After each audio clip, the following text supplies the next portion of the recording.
게으르고 나태한 자에게는 책망하시는 그런 분인 것을 볼 수가 있습니다. 우리가 잘 아는 달란트 비유를 통해서 보게 되면 하나님은 어떻게 상을 주시는가 봤더니 먼저 칭찬을 하십니다. 자꾸 충성된 종아 하면서 칭찬을 하십니다. 제가 저 자신을 요즘 많이 돌아보고 있는데요. 제가 칭찬을 잘 못하는 그런 모습이라고 말 못하는 그 반대에 있어요. 그리고 참 미련하고 우둔해가지고 사람들을 격려하고 칭찬을 해야 되는데 그렇지 않은 저 자신을 많이 발견하게 되었어요.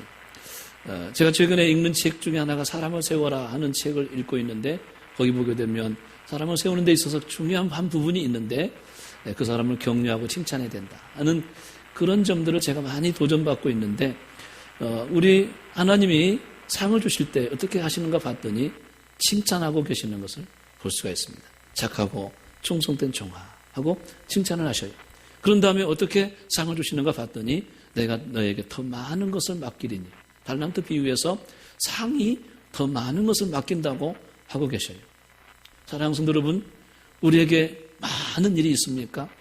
가정도 할 일이, 직장에도 할 일이 있고 교회 가도 할 일이 있고 어디 무슨 모임에 어떤 조직에 단체에 공동체에 많은 일을 맡았습니까? 내게 많은 일이 있다는 것은 큰 주님의 축복인 것을 믿으시기 바랍니다. 할 일이 없어지는 때가 오게 됩니다. 나를 아무도 불러주지 아니하고 쓰임받지 못하는 때가 금방 오고야 맙니다. 내게 주신 상이 뭘까 봤더니 더 많은 책임을 맡기시는 것입니다. 그런데 책임을 맡기시면 능력도 맡기십니다. 책임을 맡기시면 물질도 더 많이 맡기십니다. 아멘 하시기 바랍니다. 더 많이 맡기십니다. 정직이는 달란트를 많이 받는 자가 정직인 것입니다. 달란트 비유에서 더 많은 것을 맡기리니 물질을 잘 관리하고 쓰면 물질도 많이 맡기실 줄로 믿습니다. 그 상이 뭔가 더 많이 맡기시는 것이 상인 것을 그 성경을 통해서 보면 그렇게 나와 있어요. 또 상이 뭔가 내 주인의 즐거움에 참여할지어다. 하나님의 기쁨, 하나님의 즐거움에 참여하는 큰 축복이 오게 됩니다. 그것은 하나님의 나라에 들어가는 것이고 하나님의 품에 안기는 것이겠죠. 상을 주시는데 충성된 자에게 상을 주시는데 내 주인의 즐거움에 참여할지어다 하고 상을 주시는 분인 것을 발견할 수가 있어요. 그렇다면 벌을 어떻게 주시는가? 달란트 비유를 통해서 보게 되면 책망하십니다. 악하고 게으른 종아. 하나님이 그렇게 말씀하십니다. 약하고 게으른 종아. 책망하시는 그런 성품도 하나님에게 있으심을 볼 수가 있어요. 그 다음에 어떻게 벌을 주시는가 봤더니 있는 것도 빼앗아 가십니다. 저 한 달란트 받은 자, 땅에 묻어둔 한 달란트 받은 자를 빼앗아서 10달란트 있는 자에게 갖다 주어라. 있는 것도 다 빼앗기는 그런 벌을 내리시는 것을 보게 됩니다. 바라기는 여러분들은 절대 있는 것 빼앗기지 않게 되기를 바랍니다. 가룟 유다는 그 직분을 타인이 취하소서 하고 빼앗김을 받았다고 사도행전 1장에 보면 말씀하십니다. 직분도 빼앗기지 않기를 바랍니다. 멸류관도 빼앗기지 않기를 바랍니다. 상도 빼앗기지 않기를 바랍니다. 큰 축복도 빼앗기지 않기를 바랍니다.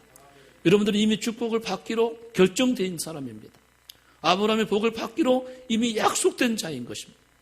그걸 빼앗기지 않아야 됩니다. 차지해야 될 줄로 믿습니다. 그런데 벌을 내리실 때는 있는 것도 빼앗아가요.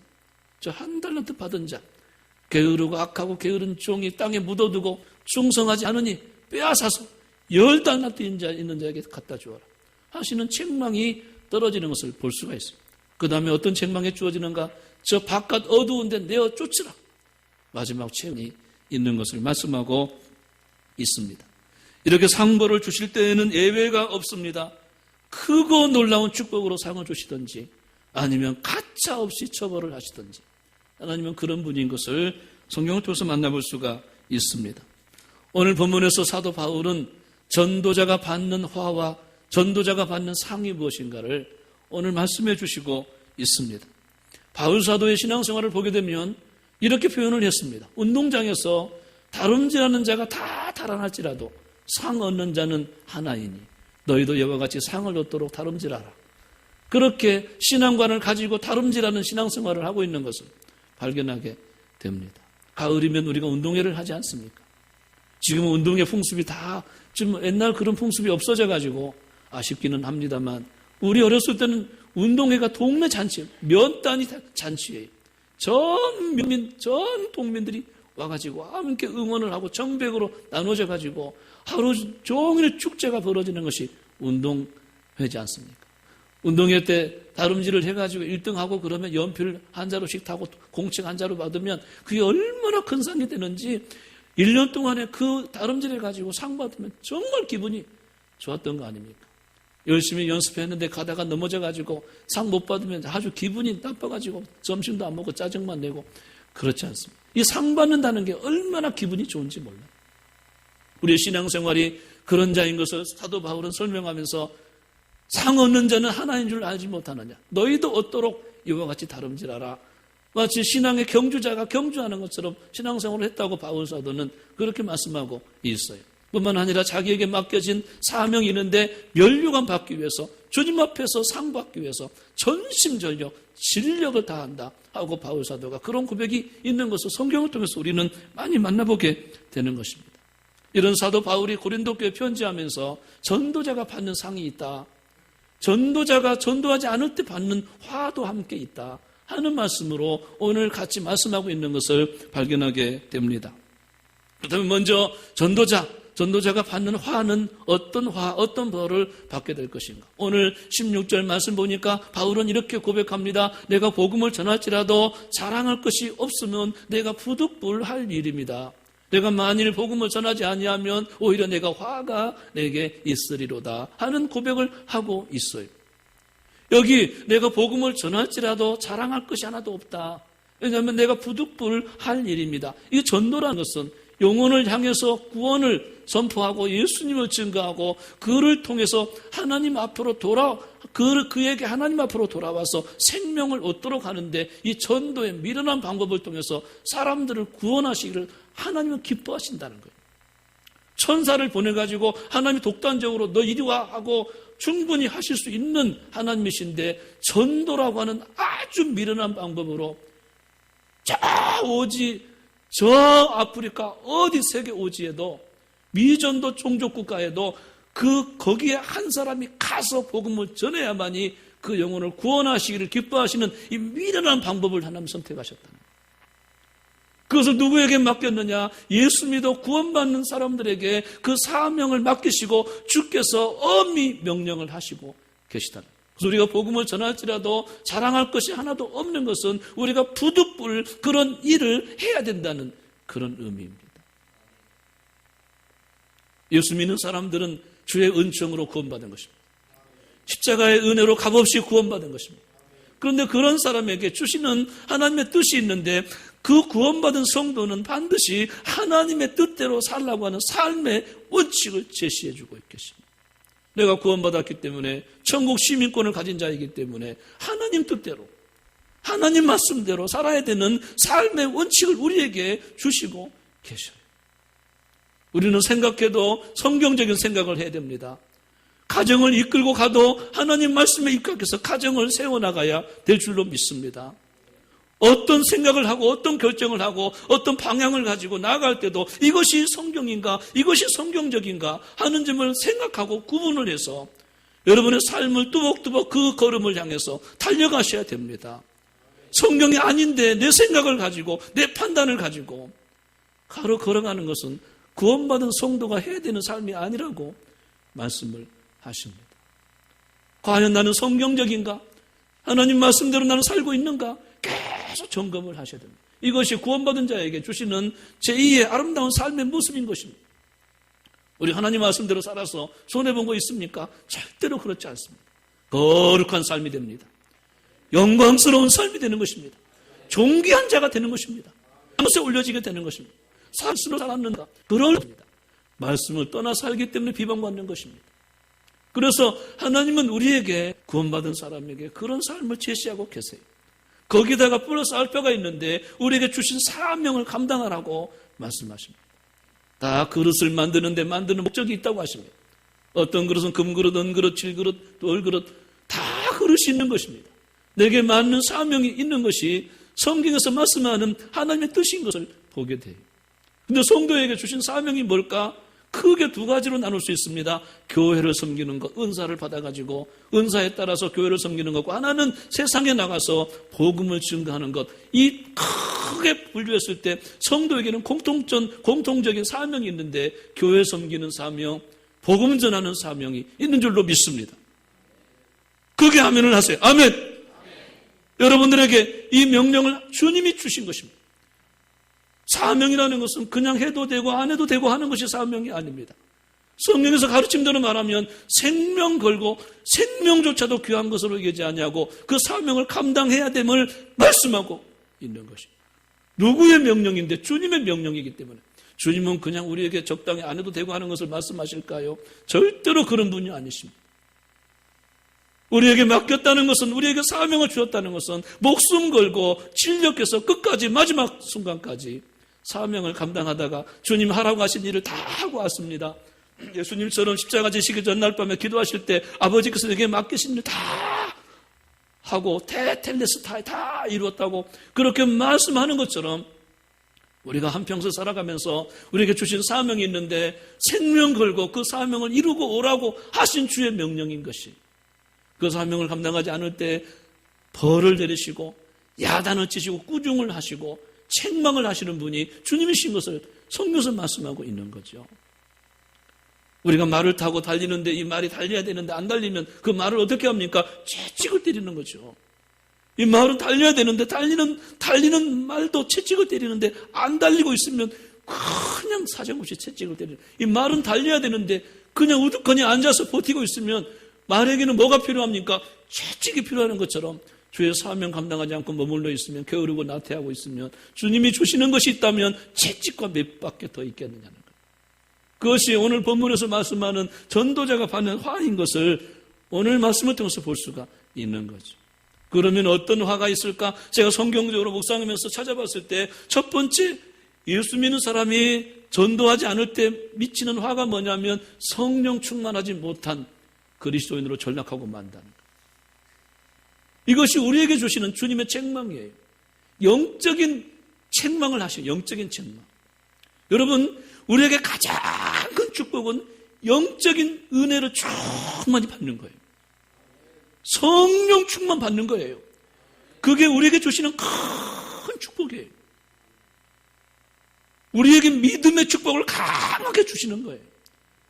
그게 하나님이 주시는 영적인 축복이에요. 주일날 교회 와서 말씀 듣는데 그 말씀이 내 가슴에 와닿고 감동으로 와닿고 그것은 영적인 큰 축복을 주시고 있는 거예요. 할렐루야. 그런데 전도하지 않는 사람에게 주어지는 것이 있는데 성령 충만하지 않게 된다는 거예요. 왜 그러는가? 전도와 성령은 밀접한 관계가 있습니다. 성령이 임하시면 너희가 권능을 받고, 어떤 권능이냐? 주님을 증거하는 권능을 받는 거예요. 쓸데없는 능력을 받는 게 아니에요. 주님을 증거해서 사람을 구원하는 능력을 받는 거예요. 성령이 임하시면 너희가 권능을 받고 예루살렘과 온 유대와 사마리아 땅 끝까지 이르러서 내 증인이 되리라 하시니라. 성령과 전도는 밀접한 관계가 있는 것입니다.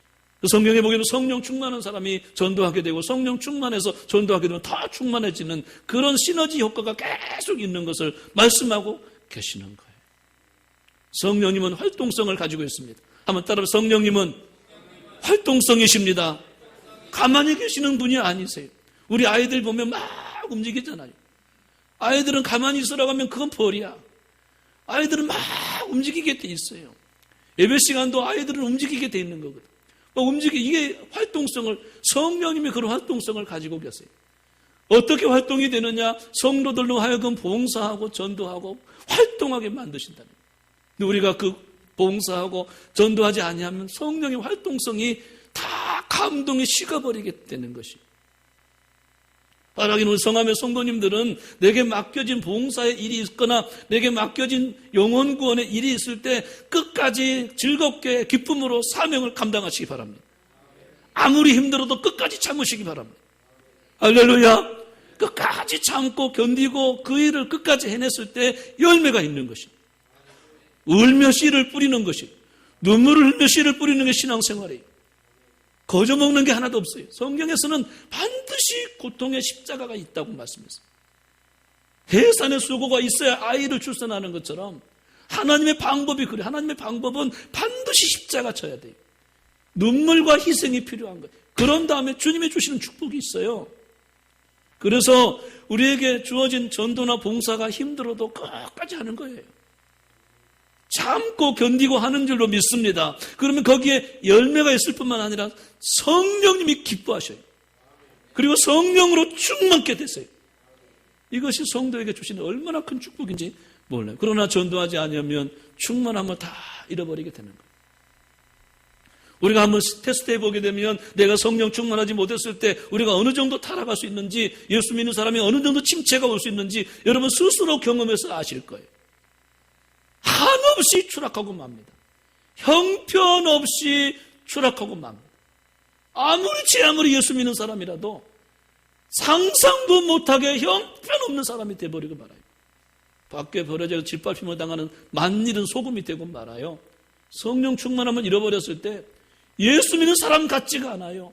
염려와 근심으로 얼굴에 가득 찼어요.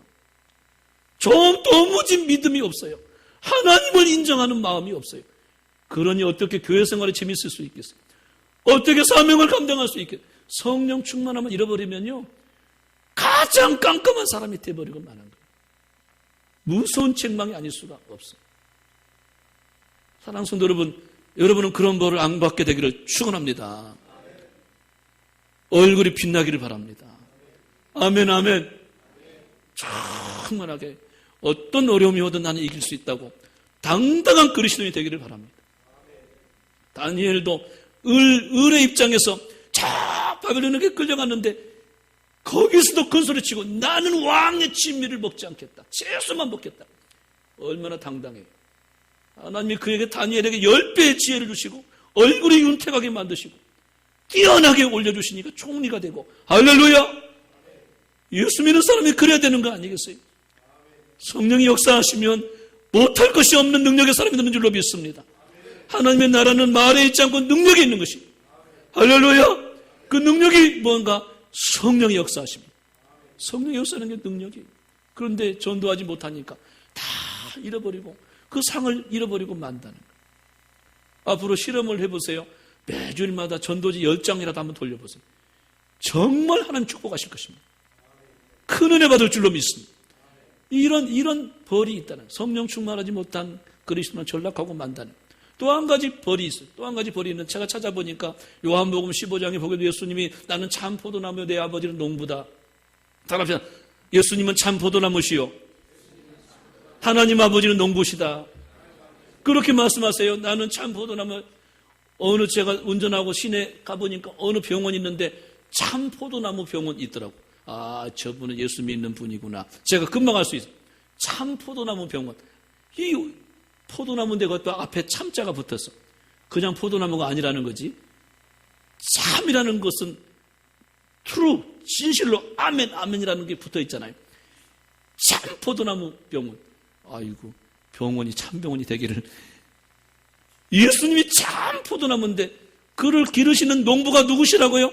하나님 아버지가 농부시라. 할렐루야. 근데 그 다음에 이어지는 말씀이 무릇 내게 있어 열매를 맺지 아니하는 가지는 내 아버지께서 이것을 제거해 버리시고 열매를 맺는 가지는 더 열매를 맺게 하려 하여 이를 깨끗하게 하십니다. 요한복음 15장 1절과 2절의 말씀에 그렇게 말씀하세요. 거기에 물은 내게 있어 열매를 맺지 아니하는 가지라고. 예수님 안에 있기는 있어요. 물은 내게 있어. 가지가 포도나무 원 가지에 붙어 있어요. 물은 내게 있어. 교회는 나오고 예수 믿고 예배는 드리고 나가서 나는 기독교인이라고 말하기도 하고 물은 내게 있기는 있어. 그런데 물은 열매를 맺지 아니하는 가지는 이를 제거해 버리시고, 이것을 NASB 영어 성경에서는 take away, 치워버린다는 단어를 번역을 해서 치워버린다. 아무리 훌륭한 자녀이고 상속자일지라도 그가 회사를 말아먹고 사명 감당하지 못하면 책상 치워! 사무실 빼! 그러잖아요. 사무실 빼. 하나님이 치워버린다. 열매를 맺지 아니하는 가지는 take away 해버리겠다. NIV 성경에서는 cut off, 잘라버리겠다. 그렇게 번역을 했어요. 이것이 무슨 의미인가? 제가 고민하고 성경적으로 해석을 해봤더니 그것은 뭔가 구원에서 제외시킨다는 말은 아니에요. 구원받기는 받아. 구원에서 제외시킨다는 말, 구원받기는 받는데 하나님의 은총에서 제외됨을 받는다는 거예요. 우리는 날마다 하나님의 은혜를 받아야 사는 거예요. 아침에 이슬이 내릴 때 이슬을 먹으면 그 풀과 나무는 성장하는 것이에요. 할렐루야. 여러분, 이슬과 서리가 언제 내리던가요? 바람 불고 날씨가 꾸주면 이슬도 안 내려요. 이슬 없어요.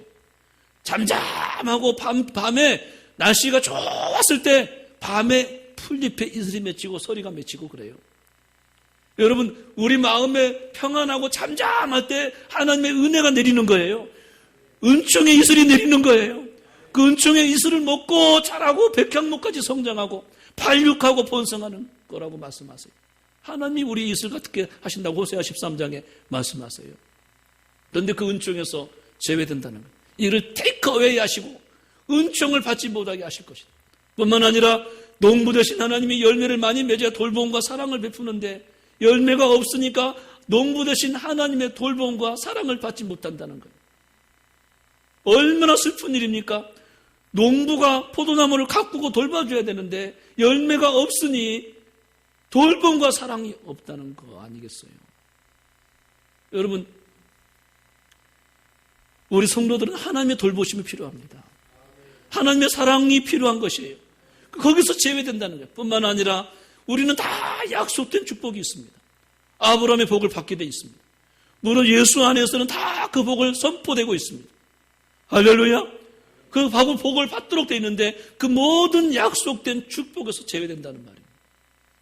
무서운 일이죠. 열매를 맺지 못했을 때 그런 일이 벌어지게 될 것입니다. 그렇다면 열매를 맺는다는 말은 무슨 말인가? 열매를 맺는다는 말은 행함이 없는 것은 열매를 못 맺는 거예요. 열매가 물론 내게 있어 열매를 맺지 못하면 열매를 맺지 못한다는 말은 무슨 말인가? 말로만 하고 행함이 없다는 거예요. 더 나아가서는 전도에 열매가 없다는 거예요. 예수 믿은 지가 수십 년 돼도 한 명도 전도한 기록이 없다는 거예요. 잎사귀만 무성하고 더듬어 보니 열매가 하나도 없다는 거예요. 여러분, 회개할 때도 회개의 열매가 맺어야 돼요. 입술로만 회개하고 잘못했어야 하고는 행동이 변하지 않으면 무슨 그게 회개예요. 그래서 세례 요한과 예수님은 회개하라 천국이 가까웠느니라.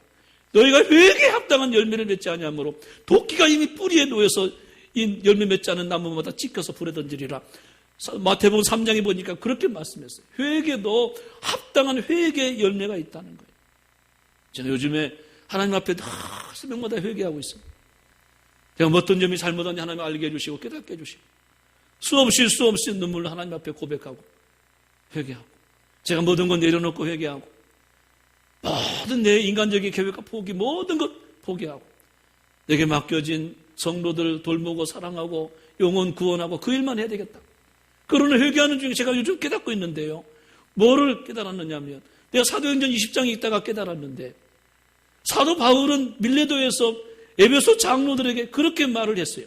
내가 너희에게 유익한 것은 공중 앞에서나 집에서나 꺼리끼지 않고 다 너희에게 전하여 가르쳤다. 아하, 내가 인간적인 목회를 했구나. 전도하라고 하면은 성도들이 힘들어하겠지. 헌신하라고 하면 성도들이 싫어하겠지. 예배 시간에 인간적인 생각을 가지고 목회했구나. 사람의 얼굴을 보고 내가 목회했구나. 정말 많이 깨달았어요. 절대로 인간적인 생각 가지고 하지 않아야 되겠다. 성도에게 유익한 것이라고 한다면 공중 앞에서나 집에서나 개인적으로나 공중 앞에서나 여러 사람 앞에서나 성도에게 유익한 것이라면 꺼리끼지 않고 내가 전하고 가르쳐야 되겠다. 그런 회개를 최근에 하게 됐어요. 사랑하는 성도 여러분, 우리는 행함에 열매가 있어야 됩니다. 회개도 회개의 열매가 있어야 그게 열매라고 할 수 있잖아요. 행함이 없는 그리스도인이 되어서는 안 돼요. 더 나아가서는 전도의 열매가 없으면 안 된다는 거예요. 이것이 본문의 열매가 무릇 내게서 열매를 맺지 아니하면 아버지께서 테이크 어웨이 하시겠다. 제거해 버리겠다. 축복의 은총에서 제외되고 돌봄과 사랑에서 제외되고 하나님이 우리에게 내리시는 그 놀라우신 은총이 있는데, 새벽마다 내리는 이슬처럼 내리시는 은총이 있어야 성도는 사는데, 할렐루야. 하나님의 은혜로 있을 데 없는 자, 오늘 또 찬양했잖아요. 날마다 그 은혜로 사는 것인데, 제거해버리겠다는 것은, 그 은총에서 제외된다는 것을 의미하고, 무서운 형벌이 아닐 수가 없는 것을 발견하게 돼요. 마지막으로는 어떤 벌이 있을까? 마지막 심판 때 큰 심판이 있을 거라는 거예요. 아마 바울은 내게 화가 있을 것이미로다.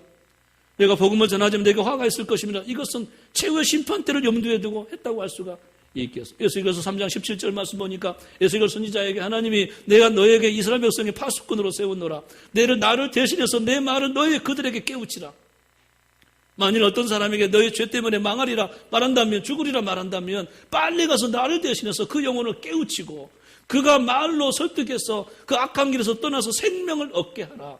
만일 그렇게 하지 아니하면 그는 그 죄로 말미암아 그가 죽을 것이거니와 그 핏값은 너에게 찾을 것이다. 그 예수께서 3장 18절에 핏값을 찾겠다고 하는 말씀이 있어요. 우리는 영적인 파수꾼인데 하나님을 대신해서 가서 깨우쳐라. 아마 바울 사도는 그 에스겔 선지자에게 말씀했던 그 말씀을 생각하지 않았을까 생각이 돼요.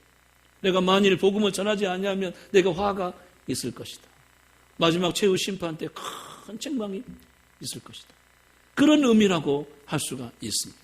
그렇다면 전도자가 받는 상이 뭘까요? 오늘 17절 말씀 보니까 내가 자의로 이것을 행하면 내가 상을 얻으려니와 내가 자의로 아니한다 할지라도 나는 사명을 받았노라. 내게 있는 상이 18절 말씀 보니까 내게 있는 상이 무엇이냐? 내가 값없이 복음을 전하고 복음으로 말미암아 있는 모든 권리를 쓰지 아니하는 이것이니라. 여러분, 복음 전하는 것은 값없이 전하고 복음을 전하면 얻을 수 있는 권리가 많이 있는데 모든 권리를 내려놓고 쓰지 아니하고 복음을 전할 때 이것이 내게 상이 아니겠느냐. 바울 사도는 지금 본문에서 그렇게 말씀하시고 계세요. 여기 분명한 것은 전도자에게 주시는 상이 있다는 거예요. 복음 전하는 자에게 주시는 상이 분명히 있다는 것을 본문 속에서 흐르고 있는 것을 발견하게 돼요. 어떤 상일까요? 성령 충만케 되는 상입니다. 여러분들이 그 상을 받으셔야 돼요. 성령 충만해야 됩니다. 내가 그냥 받는 게 아니에요. 하나님의 절대 주권으로 주셔야 돼요. 그 상을 우리가 받아야 돼요. 성령은 기도할 때도 역사하지만 강력하게 언제 역사하시는가? 전도의 현장에서 역사하십니다. 그 영혼 구원하셔야 되기 때문에 그때 기름 부으시고 성령의 불로 임하시고 나를 통해서 도구가 되게 하시고 성령의 동력자가 되게 하시고 강력하게 내게 기름 부으사 충만케 하시는 역사가 있게 돼요. 그게 성령의 역사인 것을 발견하게 돼요. 그 다음에 어떤 축복과 어떤 상을 받을까? 두 번째는 어떤 상을 받을까? 주님의 사랑과 돌보심을 받습니다. 할렐루야. 열매를 많이 맺게 되면 농부 되신 아버지께서 그 가지를 돌보시고 더 많이 열매를 맺게 하려 하여 이를 깨끗하게 하십니다. 하나님의 돌보심을 받습니다. 하나님의 은총을 받습니다. 하나님의 사랑을 받는 것입니다. 요즘에 젊은 세대는 M4 세대라고. M4 세대. 무슨 세대예요? 나는 그것도 몰랐어요. 뭐라고 신문에 이런 것을 냈을까? 봤더니 요즘 젊은이는 공부가 하기 싫어서 공부를 포기하는 세대예요. 잘난 사람 너희들만 해라. 나는 공부 포기했다. 다른 것으로 성공하게 한다. 공부를 포기하는 세대. 그 다음에 공부를 못하니까 대학도 시원찮은 대학 가가지고 죄송합니다. 이런 말을 하면 안 되는데 직장 취업을 포기한다. 얼마나 취업이 어려운지 취업을 포기한다. 취업을 포기하니까 돈이 없으니까 어떻게 돼요? 결혼을 포기한다. 어떻게 해서 눈이 맞아서 결혼을 하기는 했는데 뭐를 포기하느냐? 애기 낳는 걸 포기한다. 너무 아이를 기르는데 너무 힘들다는 거예요. 애기 낳는 거. 그러다가 또 어떻게 뭘 포기하느냐? 집 사면 집값이 떨어지니까 집 사는 거 포기한다는 거예요. 하여튼 뭐든지 포기하고 나중에 가서 인생 포기하는 모든 거 포기하는 세대가 M4 세대. 요즘 젊은이들이 알 데가 없다는 갈 데가 해답이 없다는 거예요. 지금 우리나라가 큰 문제가 아닐 수가 없어요. 이번에 어떤 가정에서 추석에 그 가정에 노처녀 한 40대 노처녀가 딸이 하나 있어가지고 아버지가 마음 먹고 이번에는 딸을 위해서 내가 한마디 해줘야 되겠다 해서 야, 너 이제 가족들 다 모였으니까 내가 하는 말인데 왜 너는 시집도 못 가냐? 아주 그냥 자존심을 막 건드려가지고 왜 너는 시집도 못 가냐 했더니 이 딸도 한마디 거드는데 아빠 대통령도 못 가는데 내가 어떻게 가요? 그러더니 대통령도 못 가는데 내가 어떻게 하느냐고 한마디 대든 거예요. 그래가지고 이 아버지가 또 질세라. 그러면 너도 대통령이라도 하면 내가 말도 안 하지. 그랬더니 이 딸도 질세라. 아버지가 대통령이 아닌데 내가 어떻게 대통령이 돼요? 하고 그러더라는 거야. 서로 안 지고 그냥 같이. 사랑스러운 여러분, 결혼을 해가지고 신부가 아이를 가지면 인생 역전이 되는 거예요. 을이 갑이 되는 거예요. 신랑에게 잘해주지, 모든 거 해주지, 사랑을 받지, 관리의 대상이 되고, 뭐 해와! 하고 큰 소리 쳐도 다 들어주고, 이 아이를 가지니까요, 완전히 을이 갑으로 변하는 거예요. 존귀한 자가 되는 거예요. 여러분, 이번에 영적으로 마음의 태신자를 삼아가지고 그 영혼을 출산하면 하나님 앞에 사랑을 받는 거예요. 믿으시기 바랍니다. 가장 기뻐하시는 대상이 되는 것이에요. 있습니까? 돌보심을 받고 은혜를 받고 사랑을 받고 축복을 받고 이것이 전도하는 자에게 주시는 상이에요. 땅에서 100배의 축복을 받는다고 내세의 영생을 얻지 못할 자가 없을 거라고 마가복음 10장 29절 30절 말씀 보니까 그렇게 말씀했어요. 나와 복음을 위해서 다 내려놓고 주를 위해서 헌신하고 영혼을 구원했을 때 그런 땅에서 100배의 축복을 받을 것이다.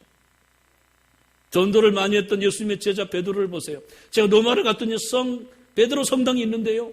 전 세계인들이 베드로 성당을 보면서 빌어 예수님의 제자 수제자 지금도 강단에서 빌어 별과 같이 빛나고 있어요. 저 정란이 가니까 성 바오로 병원이 있어요. 성 바울은 누구를 말하는 거예요? 바울은 누구예요? 바울을 말하는 바울이요 세계 어디를 가도 강단에서 바울 사도의 말을 들어서 외치고 있어요. 지금도 저도 오늘 성도 설교할 때 바울 사도가 이렇게 했다고 바울을 지금도 수세기가 갔는데도 불구하고 바울은 하늘의 별과 같이 빛나고 있어요. 있습니까? 많은 사람을 옳은 대로 돌아오게 한 자는 하늘의 별과 같이 빛나리라. 하나님이 주시는 상이 있다니까요. 마지막으로는 최후의 주님 앞에 섰을 때 멸류관 받는다고 하셨어요. 생명의 멸류관 받습니다. 영광의 멸류관 받습니다. 썩지 아니하는 영광의 승리의 관을 받습니다. 자랑의 멸류관을 받습니다. 할렐루야.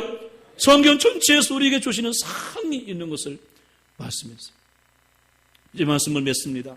사랑하는 성도 여러분, 11월 29일까지는 여러분들에게 부탁을 드리는데 이거는 그냥 안 하면 제가 요즘에는요 그렇게 마음먹어요. 성도에게 유익한 것이라면 성도가 복을 받는 일이라고 한다면 제가 막 야단쳐가지고도 눈물을 쏙 빼고서라도 내가 끌고 가야 되겠다.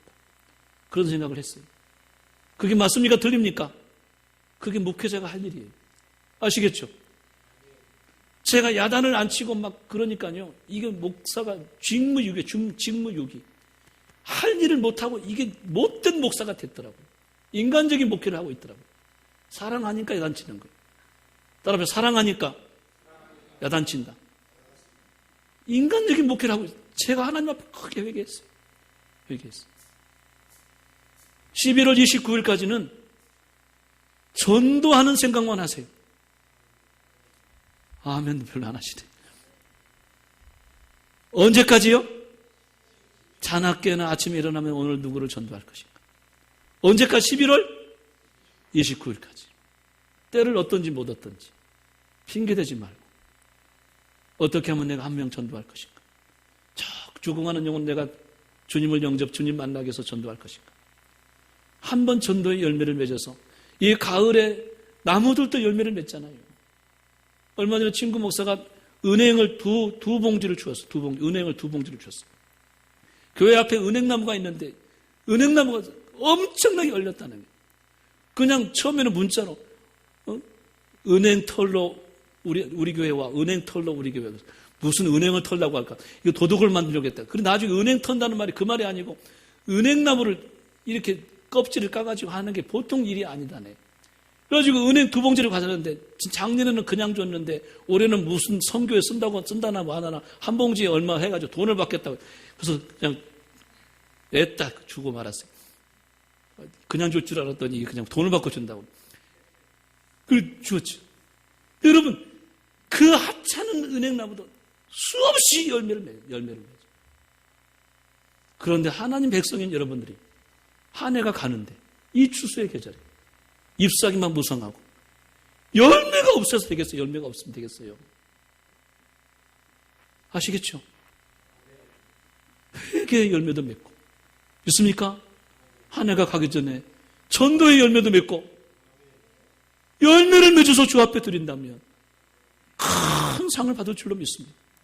분명히 그럴 줄로 믿습니다. 사랑하는 여러분들이 상 받는 성도가 되세요. 아멘이 어떻게 차이가 있다. 한꺼번에 아멘을 하셔요. 상 받는 성도가 되세요. 그러면 얼마나 좋겠어요. 크게 존귀하게 세워지게 돼요. 이 하나님 말씀이니까 그대로 될 줄로 믿습니다. 따라합시다. 올가을에는 상 받는 한 해가 되자. 올가을에는 상 받는 가을이 되자. 쓸데없이 어디 가서 전어 먹자고 가자고 그러지 말고 어디 단풍 구경 가자고. 그건 다 텔레비전 보면 다 나와. 안 봐도 되는 거예요. 갔다 오면 돈 버리지 싸우고 오지 피곤하지. 필요 없어. 제가 가보니까 그래. 이제 11월 29일까지는 전도하는 때를 어떤지 보든지 한번 이 일에 힘써 본다면 절호의 계기가 될 줄로 믿습니다. 그런 성도가 되어서 훗날에도 상 받고 이 땅에서도 상 받고 믿습니까? 주님께도 상 받고 이 땅에서도 상 받고 그런 성함교회 성도가 되기를 주의 이름으로 축원합니다. 기도하겠습니다.